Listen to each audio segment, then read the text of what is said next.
I always knew I wanted to be an artist. In fact, when I was 6 years old, I wrote on my school application that I wanted to be an artist, a dancer, and a scientist. Growing up in Los Angeles, whenever we'd go camping or escape out into nature, being able to escape the big city and be out in the natural world and be surrounded by mountains and fresh air and hearing the wind rushing through the trees, all that had a big effect on me as a kid. And so I always knew I wanted to be a landscape painter. Ready? That's a D, yeah.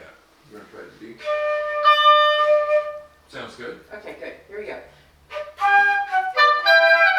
I grew up in a musical home. My parents are both professional musicians, and they taught me that practice makes perfect. If you want to learn to become an oil painter, you have to paint a lot. Not just one painting here or there, but painting every single day.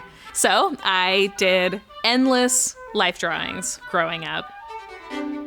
When I was 12, I started working in a mural studio, and we painted huge paintings, 40 feet tall, 80 feet long, and I was always up there on a scaffold painting trees, and was told that it was too hard to make a living as an artist, and I should become a doctor or a scientist.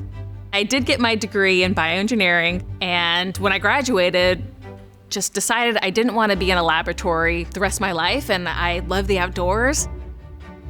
I moved to Las Vegas, and I started rock climbing at Red Rock Canyon, which is beautiful, deep red, orange, pink, saturated rocks, and decided to start doing a painting a week just to see where my art would take me and to really develop a technique to paint this landscape that I really loved. And 1 year later, I had about 50 paintings, and I did an outdoor art festival just for kicks to see what would happen, and I sold 6 paintings, and the light bulb went off. And I realized I can make a living as an artist. I decided I was an impressionist because I love to capture light, and the goal of my paintings is to capture the beauty of light, especially those fleeting moments during the golden hours, first thing in the morning, those last golden rays of sun as the sun sets.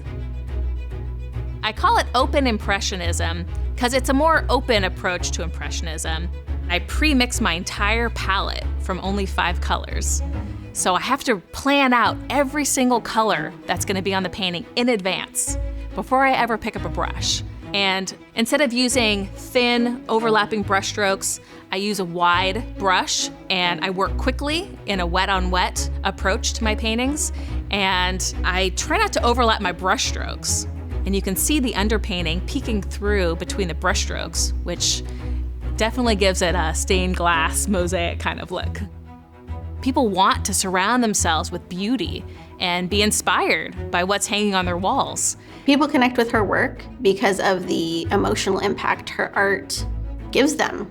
You know, it is a feeling that they get because it reminds them of how they feel when they're outside. Thanksgiving has always been one of my favorite holidays. From a very early age, I remember helping my mom prepare the turkey, make the cranberry sauce, make the potatoes, and we make it this whole 2-day extravaganza of cooking that ends in the finale of the whole family being together and enjoying a beautiful meal. I'm so honored that my painting was chosen to go on this Thanksgiving card. Just the thought of hundreds of thousands of families opening up this Thanksgiving card and seeing my painting on the front.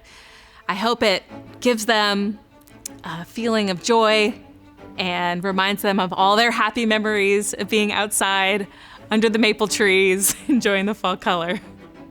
I'm Erin Hanson, and I'm Amica's 2022 Thanksgiving artist.